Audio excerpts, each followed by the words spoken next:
السلام علیکم ناظرین، ہم آیت نمبر 102 پڑھ رہے ہیں سورۃ البقرہ کی۔ پچھلی دو ویڈیوز میں ہم نے اسی آیت سے حاصل ہونے والے کچھ احکام بیان کیے ہیں۔ آج انشاءاللہ اس کا ترجمہ اور تشریح ہوگی۔ وَاتَّبَعُوا مَا تَتْلُو الشَّيَاطِينُ عَلَى مُلْكِ سُلَيْمَانَ، کہ یہ یہودی اس چیز کے پیچھے ہو لیے جس کو شیطان یعنی جنات پڑھا کرتے تھے حضرت سلیمان علیہ السلام کی حکومت کے وقت میں۔ وما کفر سلیمان، اور سلیمان نے کفر نہیں کیا، ولکن الشیاطین کفروا، اور لیکن شیطانوں نے، جنوں نے کفر کیا، یعلمون الناس السحر، کہ وہ لوگوں کو جادو سکھاتے تھے۔ اس آیت سے کیا معلوم ہوا کہ جادو سکھانا کفر ہے اور جادو سیکھنا بھی کفر ہے۔ یہ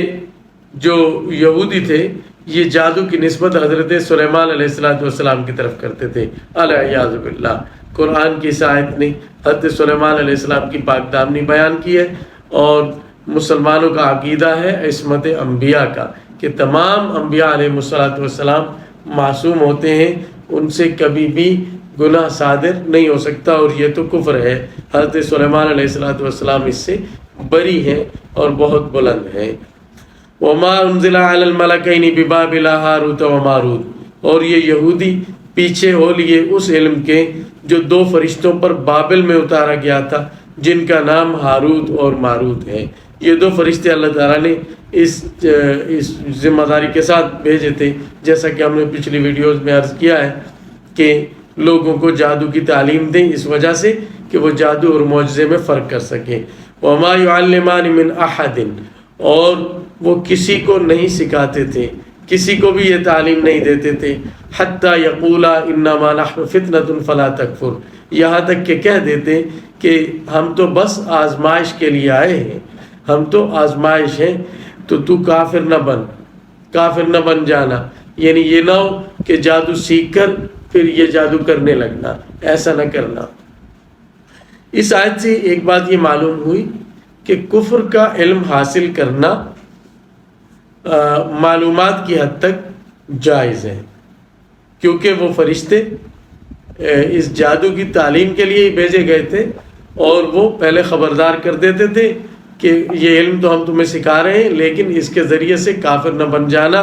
جادو نہ کرنے لگنا۔ تو کوئی آدمی اگر کوئی عوام الناس میں سے نہیں، خواص کا کام ہے، کوئی عالم اگر کفر کی تعلیم حاصل کرتا ہے تاکہ اسلام کا دفاع کر سکے اور ان کی کمزوریوں سے واقف ہو سکے، تو اس کی اجازت ہے، اور ایسا کرنا پڑتا ہے، ورنہ تقابل ادیان کے میدان میں انسان ناکام ہو جائے۔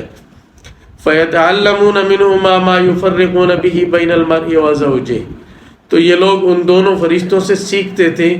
وہ جادو جس کے ذریعے آدمی اور اس کی بیوی میں تفریق کر دیتے تھے۔ یہ عمل اللہ تعالیٰ کے ہاں بہت ناپسند ہے، میاں بیوی میں تفریق کرنا، کسی بھی طریقے سے ان کو لڑا دینا، یا ان کے لیے کوئی عملیات ایسے کرنا جس سے ان میں جدائی ہو جائے۔ ایک حدیث میں آتا ہے کہ شیطان شام کو اپنا تخت لگاتا ہے، بڑا شیطان ابلیس، اور کارگزاری سنتا ہے سارے دن کی چھوٹے شیطانوں سے، تو سب آ کر اپنے کارنامے بتاتے ہیں، میں نے آج بندہ قتل کروا دیا، وہ کہتا ہے تم نے بہت اچھا کیا، میں نے یہ کروا دیا، میں نے کفر کروا دیا، میں نے ایک آدمی سے بت کو سجدہ کروا دیا، اسلام سے پھیر دیا، سب کو شاباش دیتا ہے کہ تم نے بہت اچھا کیا، بہت اچھا کیا۔ ایک شیطان آ کر بتاتا ہے کہ میں نے میاں بیوی میں لڑائی کروا دی، وہ کھڑا ہو کر اسے گلے لگا دیتا ہے، اسے اتنی شاباش دیتا ہے کہ کھڑا ہو کر اسے گلے لگاتا ہے اور اس کی حوصلہ افزائی کرتا ہے۔ اس سے معلوم ہونا چاہیے کہ یہ اللہ تعالیٰ کے ہاں کتنا ناپسندیدہ کام ہوگا، اور شیطان کو یہ کتنا پسند ہے میاں بیوی کے آپس میں جو ناچاکی ہے اور لڑائی ہے۔ تو بہت توبہ کی ضرورت ہے ان لوگوں کو جو اس عمل میں کسی طرح سے شریک ہوتے ہیں، جوڑ کی کوشش کرنا چاہیے، اور اللہ تعالیٰ نے رشتوں کو جوڑنے کا حکم دیا ہے۔ جو خود توڑتا ہے یا توڑنے کا سبب بنتا ہے، اللہ تعالیٰ نے اس پر لعنت کی ہے، اور وہ اللہ تعالیٰ کے غضب کا مورد بنے گا۔ وَمَا هُمْ بِضَارِّينَ بِهِ مِنْ أَحَدٍ إِلَّا بِإِذْنِ اللَّهِ، اللہ تعالیٰ فرما رہے ہیں کہ وہ لوگ ان فرشتوں سے وہ جادو سیکھتے تھے جس کے ذریعے میاں بیوی میں تفریق ڈال دیں، لیکن وہ اس جادو کے ساتھ کسی کو نقصان نہیں پہنچا سکتے تھے اللہ کے حکم کے بغیر۔ یہ حقیقت ہے کہ جادوگر کا جادو اللہ تعالیٰ کے اگر اللہ تعالیٰ نہ چاہے تو نہیں چل سکتا، یعنی یہ دنیا میں جو کچھ ہو رہا ہے اگر اللہ تعالیٰ اس کو واقع نہ کرنا چاہیں تو ہو نہیں سکتا۔ تو اور اس حقیقت کو جادوگر کی ناکامی کو بھی قرآن مجید نے دوسری جگہ بھی بیان کیا ہے، وَلَا يُفْلِحُ السَّاحِرُ حَيْثُ أَتَى، کہ جادوگر کامیاب نہیں ہوتا جب آئے، بالخصوص جادوگر اگر نبی کے مقابلے میں آئے،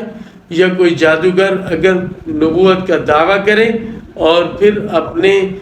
دعوی نبوت کی تائید کے لیے جادو کو معجزہ بنا کر پیش کرے، اس کا جادو کبھی نہیں چلتا اور وہ کبھی کامیاب نہیں ہوتا۔